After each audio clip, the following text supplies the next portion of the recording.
জামায়াতের নির্বাচনী master plan নাকি ছায়া সরকার? দেখুন, 12ই ফেব্রুয়ারি নির্বাচন, হাতে কিন্তু সময় একদমই নেই, মাত্র একটা মাস। আর ঠিক এই সময় জামায়াতে ইসলামী এমন একটা চাল দিল যে বাঘা বাঘা রাজনৈতিক বিশ্লেষকরাও এখন নড়ে চড়ে বসেছেন।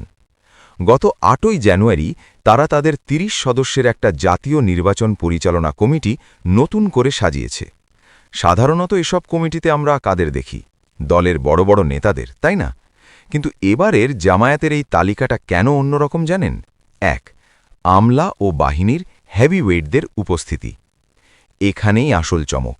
এই কমিটিতে শুধু রাজনৈতিক নেতা নেই, এখানে আছেন সাবেক সিনিয়র সচিব, একাধিক সাবেক সচিব, ব্রিগেডিয়ার জেনারেল এবং মেজরের মতো হাই প্রোফাইল সাবেক সামরিক ও বেসামরিক কর্মকর্তারা।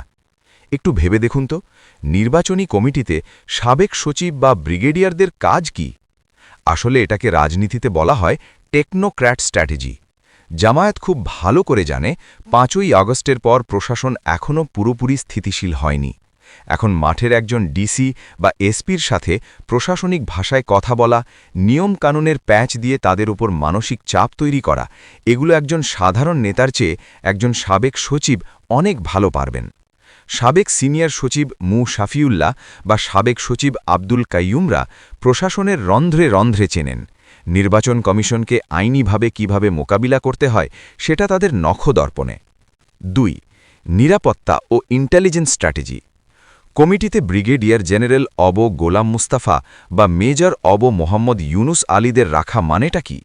এর মানে হল নির্বাচনের সময় যে গোয়েন্দা নজরদারি বা মাঠের নিরাপত্তার চ্যালেঞ্জ থাকে, সেটা মোকাবিলায় জামায়াত এখন আগের চেয়ে অনেক বেশি পেশাদার।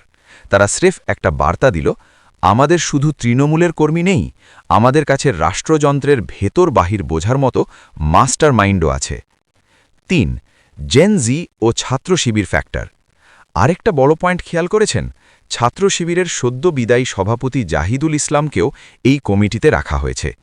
সাধারণত ছাত্র নেতাদের মূল দলের এত বড় নীতি নির্ধারণী কমিটিতে সাথে সাথে নেওয়া হয় না। কিন্তু জামায়াত এখানে প্রথা ভেঙেছে। কেন? কারণ বর্তমানের তরুণ ভোটার বা জেন জি এর পালস জাহিদুল ইসলাম সবচেয়ে ভালো বোঝেন।